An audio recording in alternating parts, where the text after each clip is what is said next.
Good evening. I welcome you here live, and also to those who are on Zoom. It's such a thrill, and I know we probably all feel that way, to meet once again in person. But we also are very fortunate now that we can extend our audience to all the people on Zoom.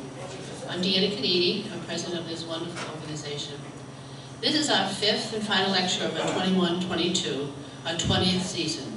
If you missed any of the lectures, please reference our website for recordings of the lecture, and we'll be back in the fall. We're winding down our celebration of Irish Heritage Month, but we still have two events this weekend, and the weather looks good for both of them. Number one, the last Bonnie Street Cemetery Tour, led by our own local historian, Steve Marino, our speaker this evening, is this Sunday, March 27th, starting at 12:30. The cemetery, as you probably know, is located at the corner of Mount Vernon and Bonnie Streets behind the Newport Historical Society of Truro. Reservations are requested, so please go to our website to register. And the second event is closing out the Irish Heritage Month. We will have dancing at 40 Steps at 3 o'clock, also this Sunday. Come and enjoy Irish music, step dancing, and the men's Hibernian singers. And also for your information, we have developed 3 walking tours of Irish Newport. Just check out the brochures on the resource page on the website, and you can see the 3 tours. And we'll be opening the Interpretive Center on Memorial Day for the summer season.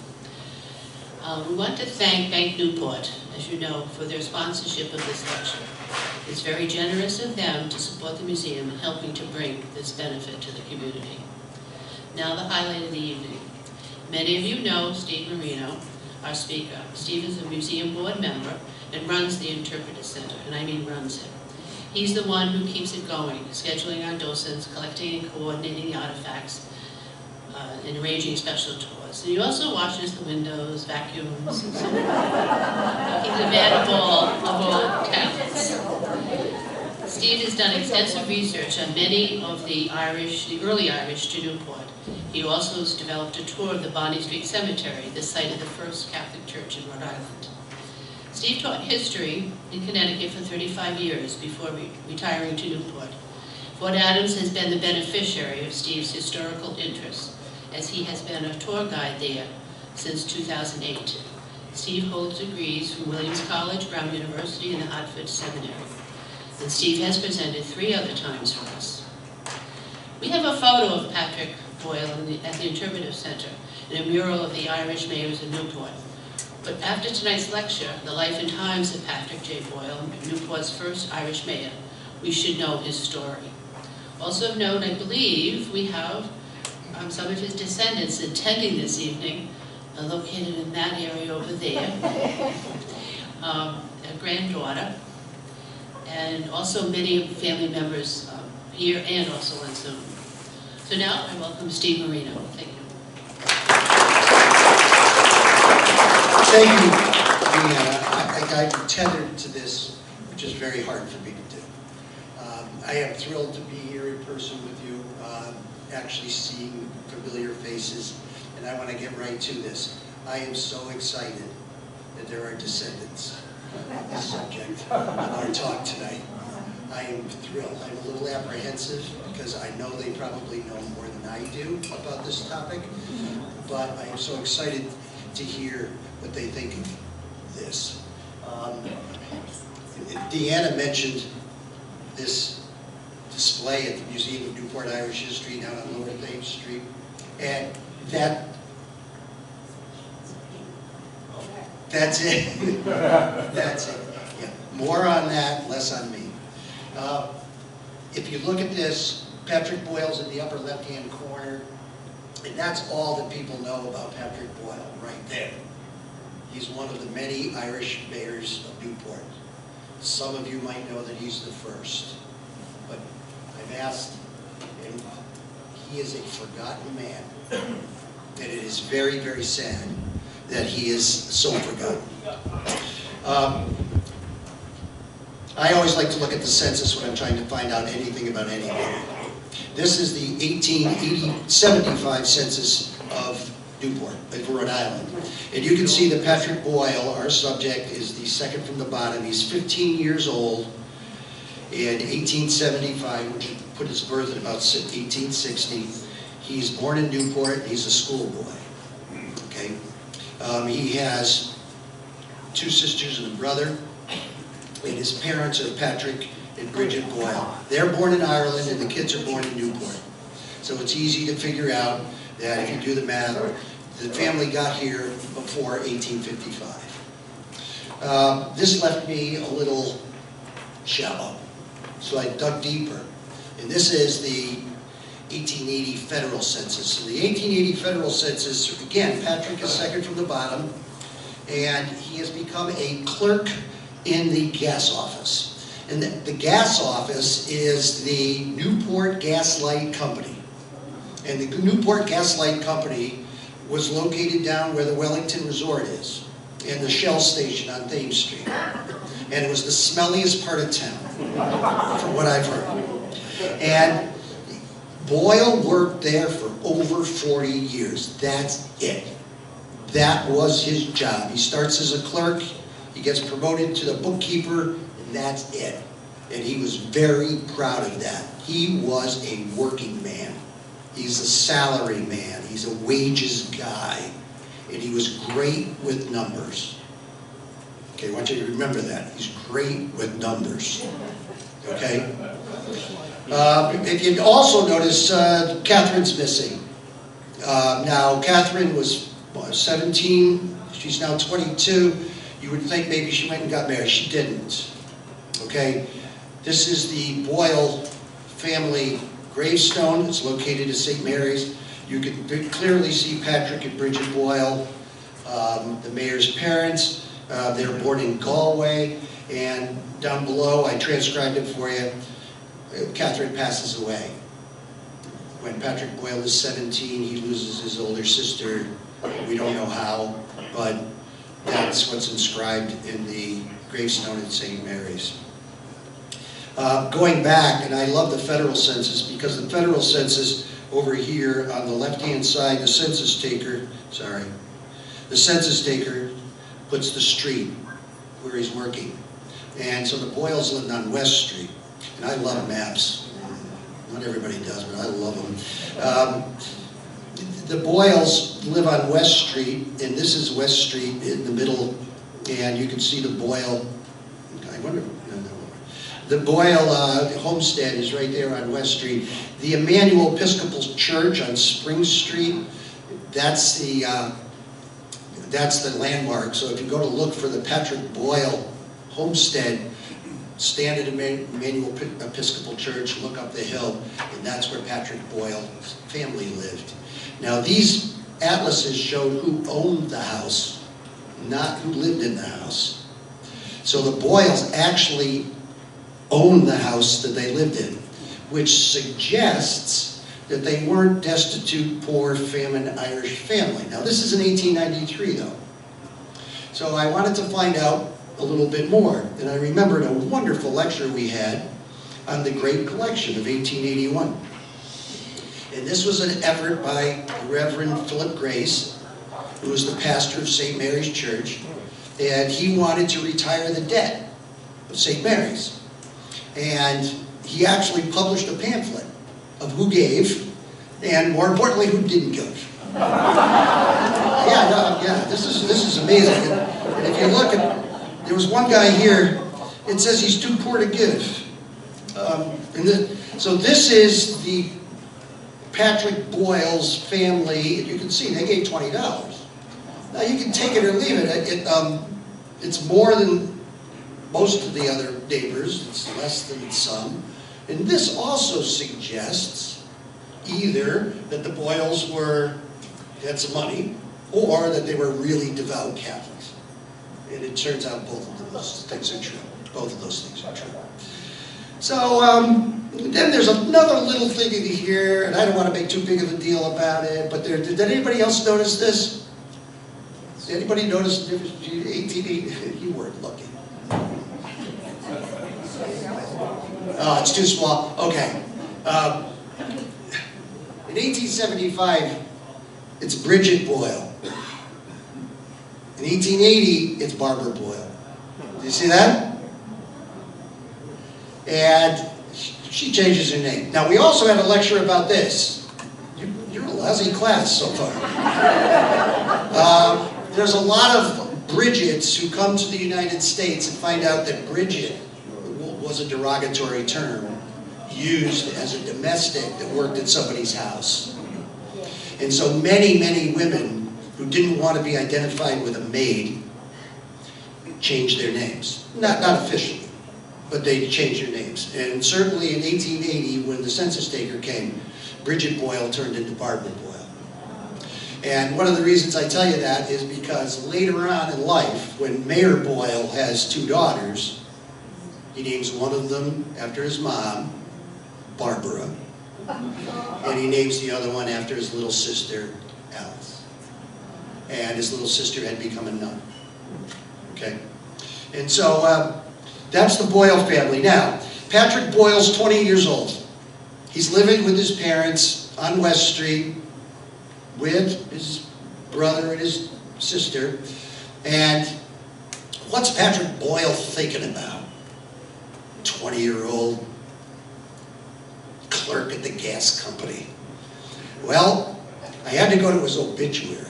The article that ran in the Newport Daily News the day that he died.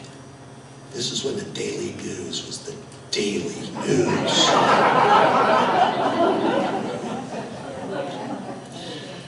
And they published this. This was above the fold, right? With a lengthy article underneath it. And it's Newport Irish Heritage Month, so let's get down to the Irish stuff. This was a part of the article that struck me. I'm going to read it. Like many of the Irish Americans of his time, he took an early interest in public affairs, and having a natural talent for speaking and debating, became actively engaged in local politics.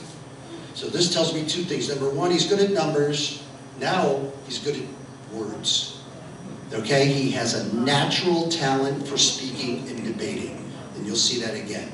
So being good with numbers and being good with words is a good start. But the other part that's more important for this talk, like many Irish Americans of his time, he took an early interest in public affairs. Why? Why did his generation of Irish men, young men, take an early interest in public affairs? I think the answer is easy, and you can correct me if I'm wrong. They could. Their fathers couldn't. Rhode Island state law made it very difficult for immigrants to vote. There was a property requirement, citizenship wasn't easy, and so even though there were hundreds, turned to thousands of Irish immigrants in Newport by the time Patrick Boyle turned 20. They couldn't vote. And this is why the younger generation, the second generation, who were citizens, they could vote. They could vote. All you needed is $1. There was a poll tax. And if you had $1, you could vote. And this was the political landscape. If you wanted to become engaged, if you wanted to become like Patrick Boyle, engaged in local politics, this was it. There was a town council, the board of aldermen, and the mayor. The mayor was the only one elected townwide. Okay? The others were elected by ward. And we have to talk about the wards. Everybody knows about the 5th, but there must have been a 1, 2, 3, and 4, right? And they were elected every year. This was a highly politicized town. Okay, so they had an election in the fall. Those people who got elected organized a government, decided a budget, made policy for the next year, and then the mayor had the job of getting up and giving the inaugural address. This is what we're going to spend money on, and this is the policies we're going to have going forward in the next year. And it only lasted a year. And you'd have to do it all again in the fall again. How about that? And Patrick Boyle, remember, good with numbers, good with words. He was a natural at this. 16 times, 17 times he gave the inaugural address. 17 times. And you never heard of him, right? So I went back and I took a closer look at that display poster in the museum. And if you look carefully at it, I'm going to blow it up for you. See those numbers down there? Boyle was elected in 95, 96, 97, 98, 99, 2000, and then somebody beat him. And he came right back and beat the guy the next year. And he did that 4 times. He did that 4 times. After 1916, when he's elected, after that term, he just doesn't run again. He just doesn't run again. He's in his late 50s. He's ill. He turns his sights to Congress. And in 1920, he runs for Congress and he gets shellacked by another guy from Newport. He gets his friends convince him to run in 1923. But this is important. There's a big gap there. Okay, there's almost a 6-year gap. So he was not the mayor during World War I. He was not the mayor during the influenza epidemic. He was not the mayor when Eamon de Valera comes and visits Newport. And he's not the mayor when women get the vote. Okay, there's this long hiatus. They get him to run in 1923. His friends say, you gotta run because you're the only Democrat who can win. Okay, he's sick. He runs. It wears him right out. Just wrings him out. He gets up in January, gives the inaugural address like he had for 16 times before, and then he goes home and dies within the month. It's the last hurrah right here, Newport style, right? Let's get back. Here are the wards. I love this map because the 5th ward's green. The first ward, my pointer's not working, but the first ward, I want to go over there and point so desperately. The first ward is the Point. The second ward is east and west of Broadway, okay, including Cary Hill. The third and the fourth wards are slivers that go from the harbor all the way to Easton's Pond, all the way back to the beach. And then the 5th ward is everything else. Everything south of the 4th ward is the 5th ward, right? And Boyle lives in the 5th ward, okay? Now the 5th ward, we've had a lecture about this as well. The 5th ward, there are Irishmen living in all the wards, but the 5th ward is the one with the concentration of Irishmen, even back in the 1880s when Boyle was eyeing the city council and the board of aldermen. The problem was Irishmen couldn't vote. So in the 1860s, when Boyle was born, there wasn't an Irish office holder in the whole town. In the 1870s, it wasn't an Irish office holder in the whole town. And that green ceiling, if you will, was broken in 1881. And it was broken by a man named James B. Cottrell. Now, Cottrell, it makes total sense that it happened in 81, at least for me, okay? Because those Irish immigrants who came in the 1830s, in the 1840s, in the 1850s, their sons are reaching the age of voting in the 1850s, the 1860s, in the 1870s. And it's a wave that finally crashes with the election of the very first Irish alderman in Newport. And it also makes sense that it's Cottrell, because the Cottrells are one of the first families to get here. His father actually lived out at Fort Adams in one of those boarding houses that I've talked about in the past. His brother was born at Fort Adams. So they're here early. And the Cottrells developed this very wonderful and profitable business on Warner Street. They're stone cutters, taking a little of that masonry experience and bringing it into a business in town. And they make monuments for the cemeteries that are right across the street. And when your brother is in the stone cutting business, that's what you get when you're married. That's the Aldermen's monument at St. Mary's. And you cannot go to St. Mary's Cemetery without running into that. It's like over 10 feet tall. Yeah, it's very impressive and it's deserved. It's deserved. Boyle just is right after him. Okay, he sees the ceiling broken and he becomes a councilman in 1886. In 1892, he becomes president of the council, and then he becomes the second alderman in the history of Newport, coming from an Irish background. And I think he's the first alderman. This is even more important, I think. He's the first alderman in the history of Newport that's an employee of a business. Okay. If you look at the other aldermen, Daniel Fearing went to Harvard and he collected books. And when he died, he gave like 10,000 volumes to the Harvard Library. That ain't Patrick Boyle. Okay.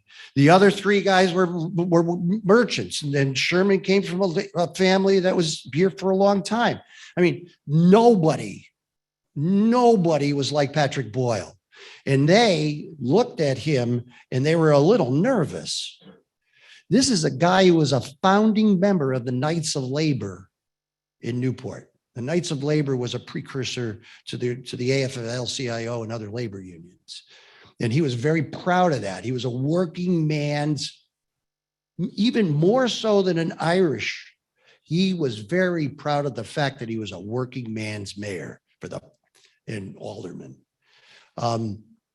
His only other political affiliation, besides being a Democrat, was with the Knights of Columbus. Well, the Knights of Labor was defunct by the time he was mayor, but he was very proud of the fact that he was a member of the Knights of Columbus.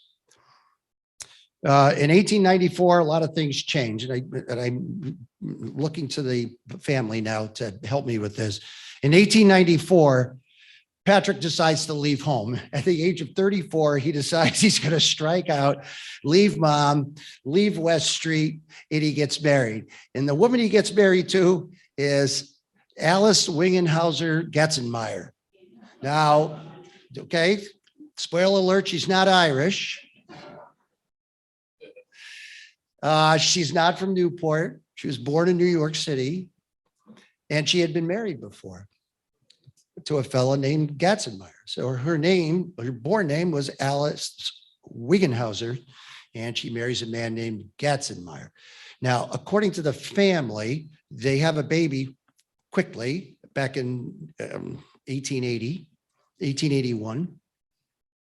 And the day after the baby is born, Mr. Getzenmeyer passes away, leaving Annie a widow with a 1 or 2 day old baby, infant. So she comes back, lives with their parents on Levin Street, which is Memorial Boulevard now. And she lives there for 13 years with her parents. And somehow she meets Patrick Boyle. And they get married. And they at St. Joseph's Church. That's St. Joseph's Church. Jane Pickens Theater.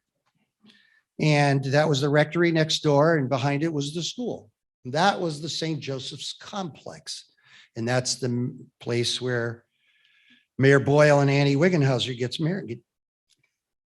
And then he does something. He moves. He moves to Sherman Street, which is right near the Barney Street Cemetery. And he moves into the 3rd Ward. The plot thickens.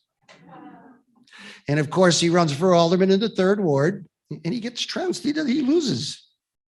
He can win in the 5th, can't win in the 3rd. Okay, the 3rd does not have, what did the newspapers say? The same character as the 5th. Okay, they weren't ready for the working class Irish alderman. So he gets beat and he doesn't have anything to do. Well, he has something to do because in 1895, his son is born, exactly 12 months after the wedding. And his name is Patrick Carl Boyle. And then opportunity knocks. The mayor dies. The newly elected mayor of Newport in 1895, his name is John Waters, he dies. And there's a special election. And guess who has nothing to do? Is Patrick Boyle, right? So he runs in this 3-way election and he wins. And everybody says it's a fluke. Everybody says, oh, he can't win in a regular election. There were 3 people running. Now, a lot of papers said, yeah, but if you add up the other 2, he still beats them. But most people were dismissive of old Mayor Boyle. And the first year, he got nothing done. He proposed building a new city hall. And they said, yeah, right. Good luck with that. But then he wins again in 1896, and he wins again in 1897, and he wins again in 1898, and people started to take notice. All right, this guy's for real. He's good with words. He's good with numbers. He can articulate budgets. He knows where the money is going, and he can work with people. It's a powerful combination. He's an extraordinary politician. And then Annie dies. 3 years later, and it's unexpected, according to the Newport Mercury. This is her gravestone at St. Mary's. She's 39 years old, and she leaves Patrick with a 3-year-old and an 18-year-old son, stepson. And I just want to read you a little bit of this.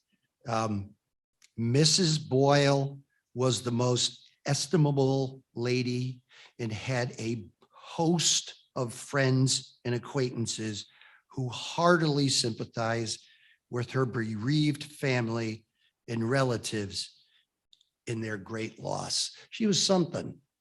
She was really something, or I got the feeling she was. She was going to be missed.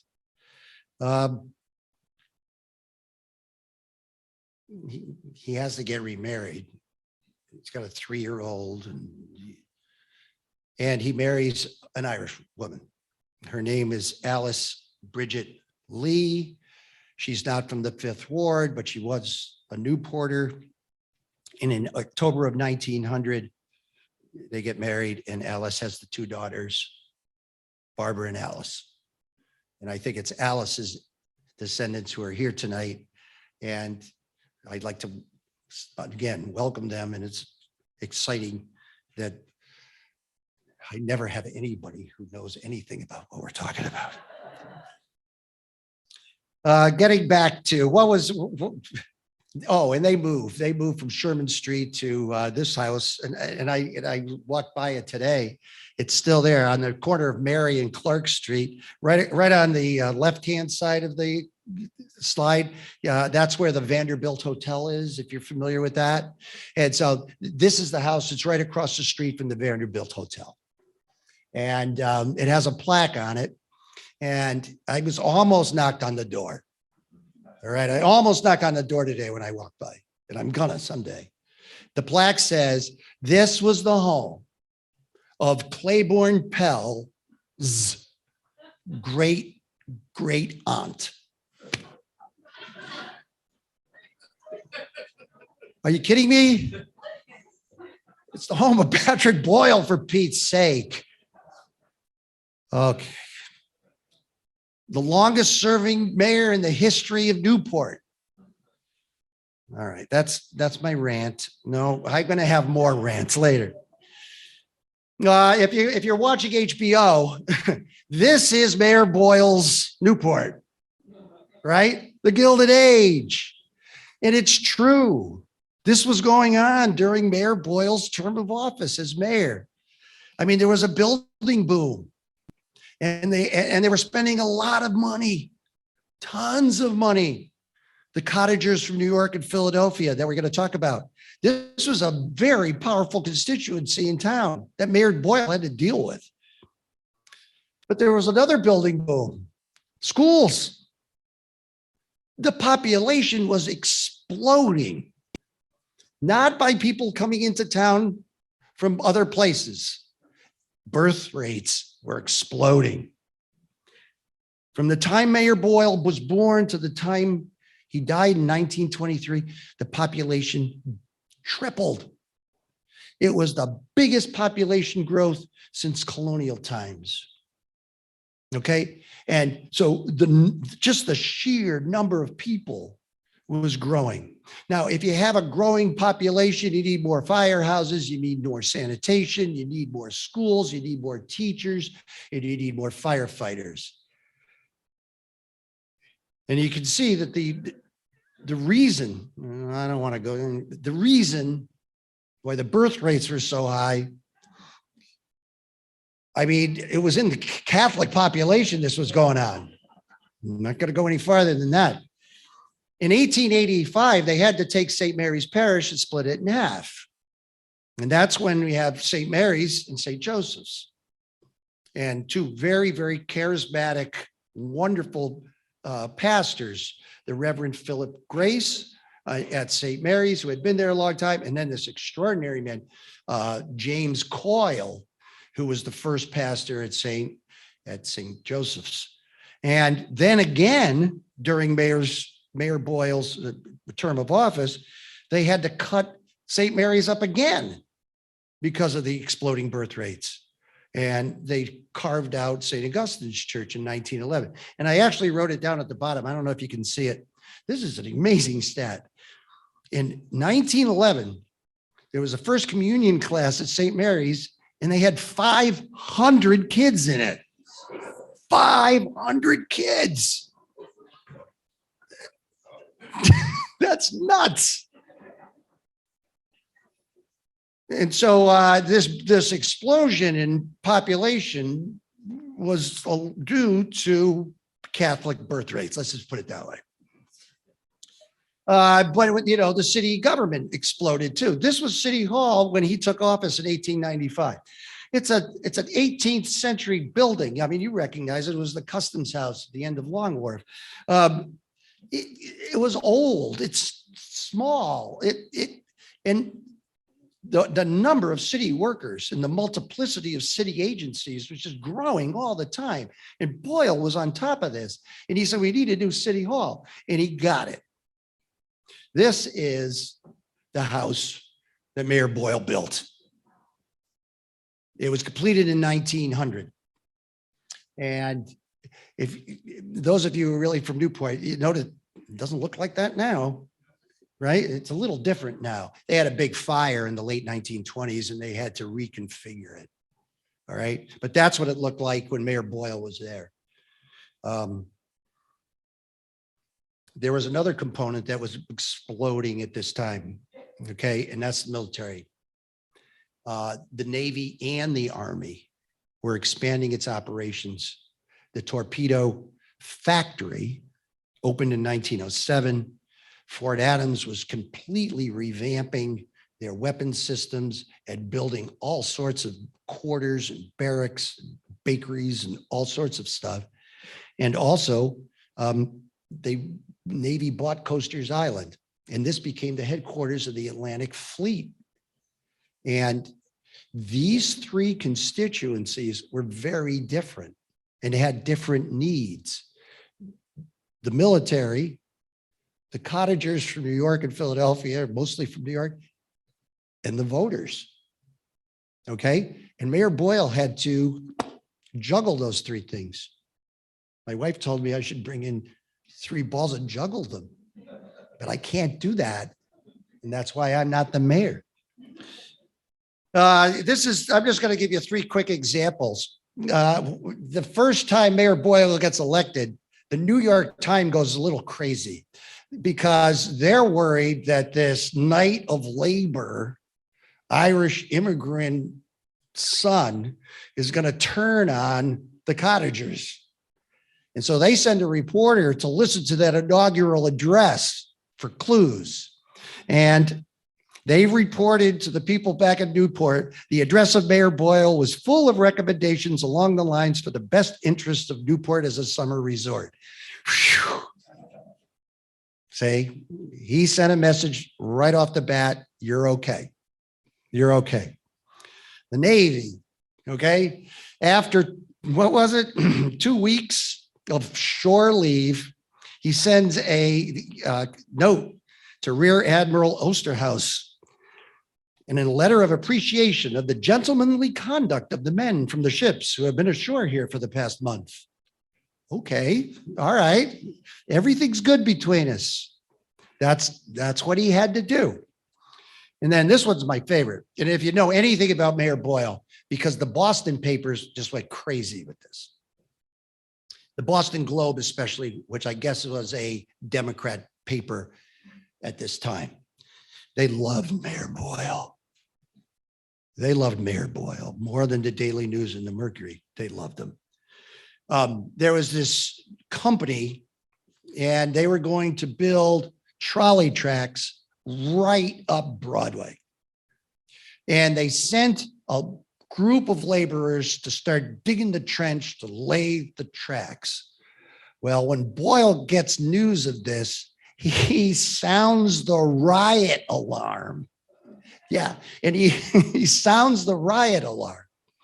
And that's the alarm that brings all the city workers to City Hall.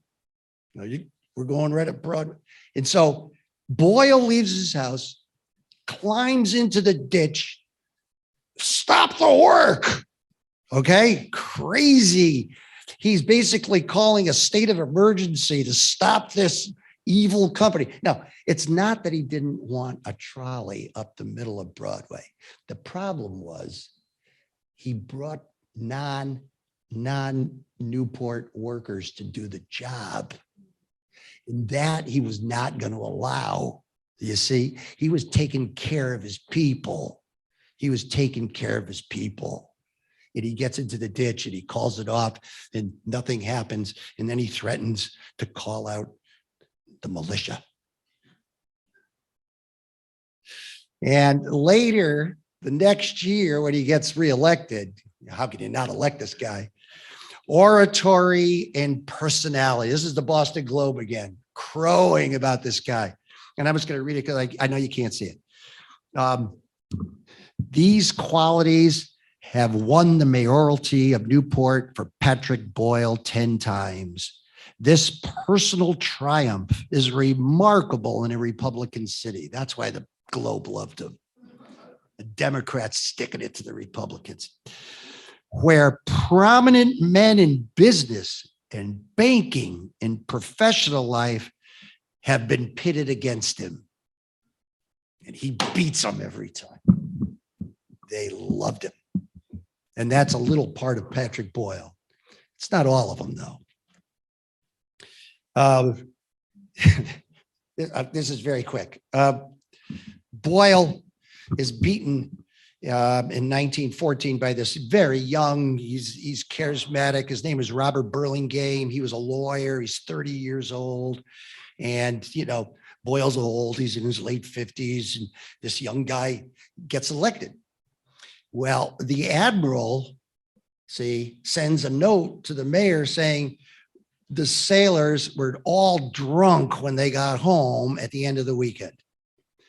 So Burlingame wanting to assuage the admiral, just like Boyle would, but he shuts down all the bars on Sunday.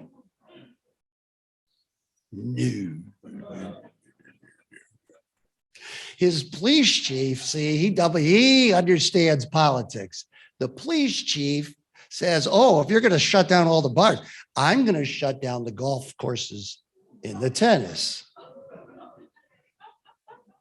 Okay, now everybody's mad at him. Mayor Boyle says, oh, this is perfect. This is perfect. And he runs and wins. And his message is, first of all, this wouldn't have happened if I was mayor. And second of all, I know how to fix it. We hire more policemen. See? The admiral's happy. The city workers are happy. And the cottagers are happy. You see how this works? That's Mayor Boyle. Everybody's happy. Okay. Everything is growing. Everybody's happy, and he's able to do it. And I have a lot more examples, but I'm not going to give them to you. This was, and I'm doing this for the family as well as for everybody else. The Newport Mercury was a weekly paper in 1923. So they were able to digest some things. Patrick Boyle dies on a Tuesday. His body is prepared on a Wednesday. And then on a Thursday, I'm just going to show you some of the things in this article, death notice, obituary, whatever you want to call it. He was employed 45 years at the gas light company. He was an expert accountant. This next thing really struck me. The hold that Mayor Boyle has kept on the people of Newport has been remarkable. They loved him. Even when he wasn't mayor, they called him Mr. Mayor. If you met him on the street, he was Mr. Mayor. He was Mr. Mayor from 1895 to 1923, whether he held office or not. He was a member of the Knights of Columbus and the Knights of Labor. And Thursday, think about this. On Thursday, his body is brought to City Hall. It's carried up the steps, and it lay in state in the foyer of City Hall.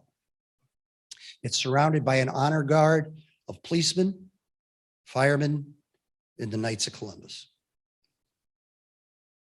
Thousands, immense throngs passing through one door and out the other of the brand new City Hall, up the front steps, pay their respects to Mayor Boyle, out the Bull Street steps on the side. And it went on all day Thursday. At night, the Knights of Columbus come and say the rosary and stand guard over the body. The next day, Friday, all the schools are closed. Flags are at half mast. Businesses shutter from 10 to 1, the time of the funeral. Broadway was crowded as the body was escorted to St. Joseph's by the police. By this time, I believe the new St. Joseph's was there. So they walked. I don't know how this procession worked because it was only 3 buildings away. And there were the police force, the firemen, the school committee, city employees, the Knights of Columbus, the Hibernians, the Robert Emmett Society, and the Boy Scouts all escorted the body for the funeral mass. Who was at the funeral? The governor was there, of course. The mayor of Providence was there, along with many other mayors in the state. All the ex-mayors that were alive of Newport, they were there. Ex-Congressman T.F. Green was there. This was a big, big deal. He was escorted after the funeral down the steps, past City Hall, past the old City Hall where he started, then up Thames Street to Farewell, up Warner Street, where he was brought to St. Mary's to be laid at rest. And nobody knows him. Nobody's heard of him. And I can't find his gravestone. It's not there. It's a puzzle. It's a mystery. I've looked. Annie's there. His parents are there. His sister's there. Can't find Patrick Boyle. I can't find him at City Hall. I can't find him at St. Mary's. There's not a park or a bench or a street or a square or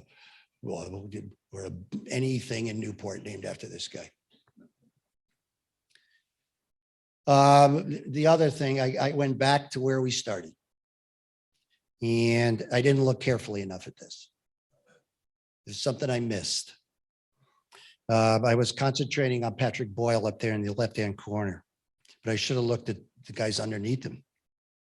Okay, and the guy directly underneath him, let's see if I can do this. This is one of the fellas that beat him, right?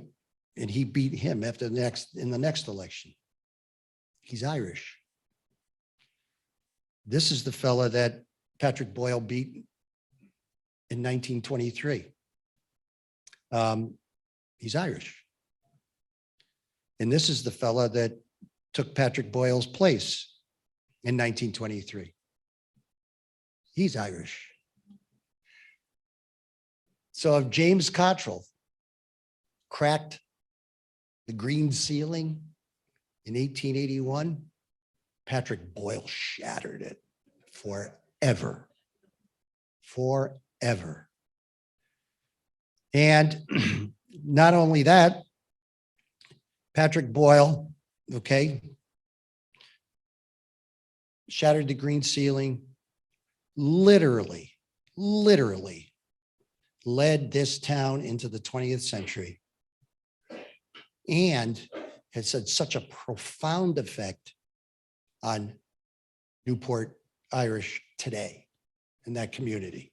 How many of you who grew up in Newport had a child, had an ancestor who worked either for the military or in a state or for the city government? Yeah. Yeah.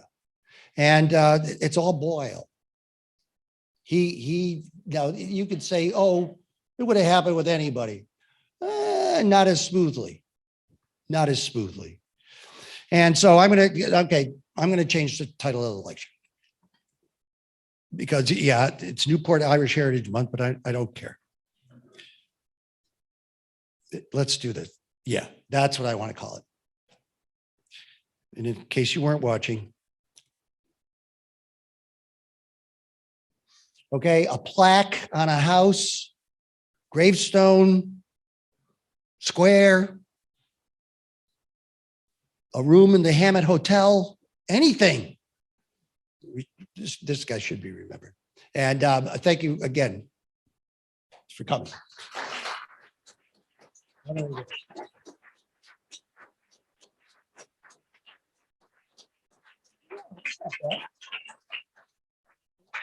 It is true, we did learn the story, his life. We only knew his photo, but now we know his story.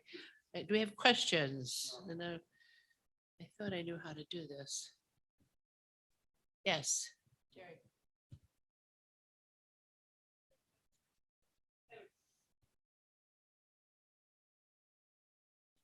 Steve, you mentioned he was great with numbers. How much education did he have? He went to all St. Mary's school. He went to parochial school and he graduated from high school at St. Mary's. Yeah, he did all. And there were a couple of articles I read where he was recognized as being an excellent student. I mean, the nuns knew. The nuns knew. Yeah, yes, Father.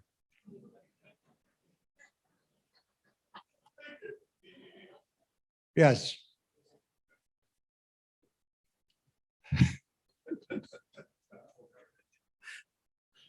Any other, come on, you must have, yes, thank you. Yeah, that was excellent. Thank you very much. My question is about the shattering of the green ceiling. Yeah, yes. How does the Newport timeline compare to, say, Boston or New York? Boston, it's about the same. New York, I don't know. Providence, different.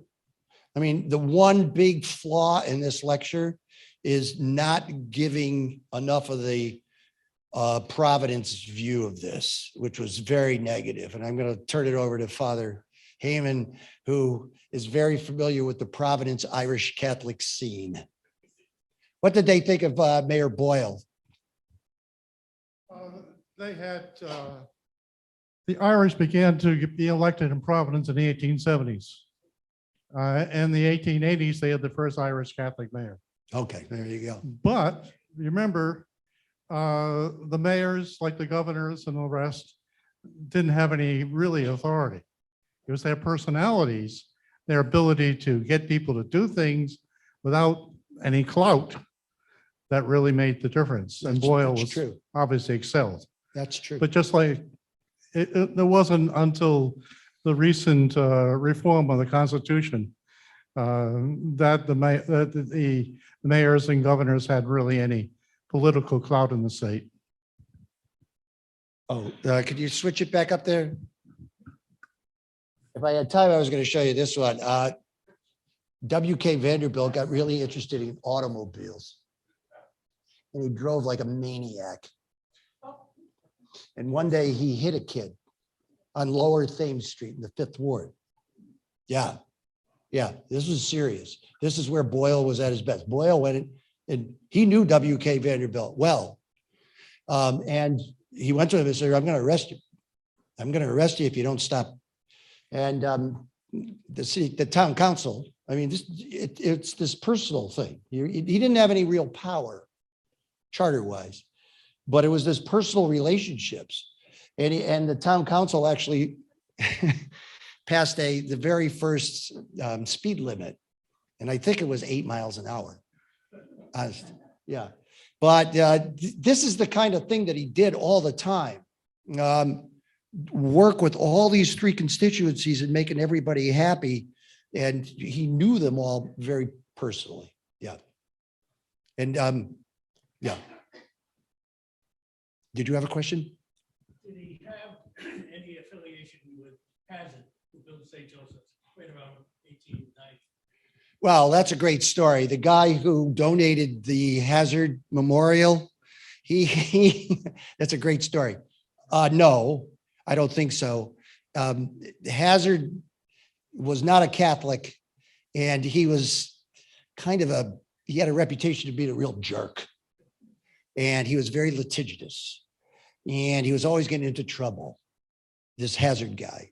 And I don't know what happened. He was struck. He was recruited. Well, it's like the Bells of St. Mary. Has anybody ever seen the Bells of St. Mary with Mr. Bogardus? He's Mr. Bogardus, except a mean guy. And he just donates the school to the Catholic Church.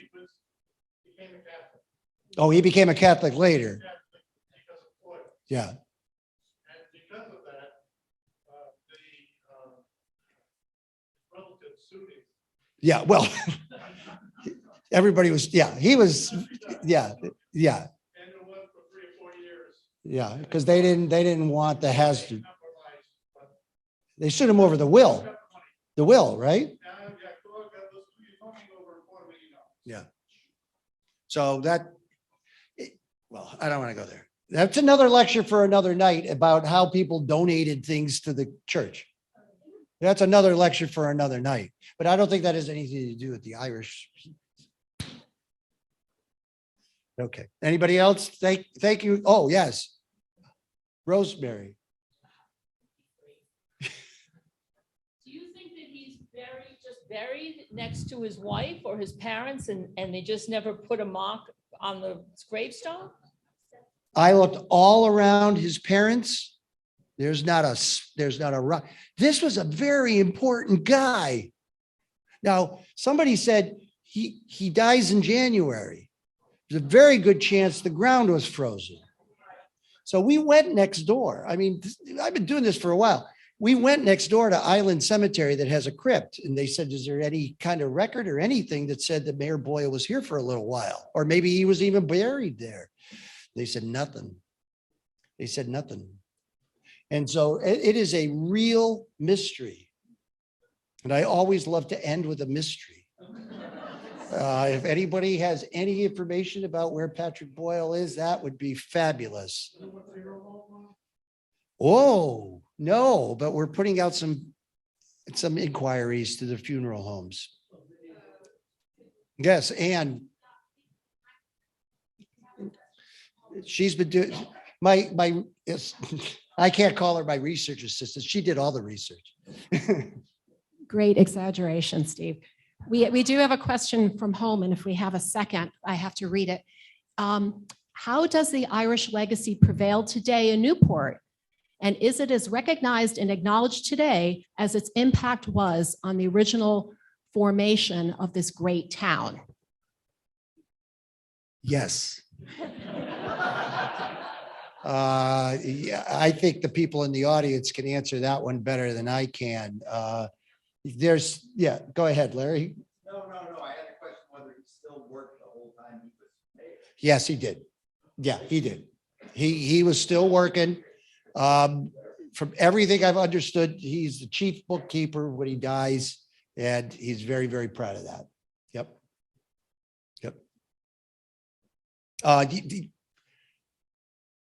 That's another lecture, that question. What's the Irish influence in the government today, and how sustainable is it? Okay, thank you very much.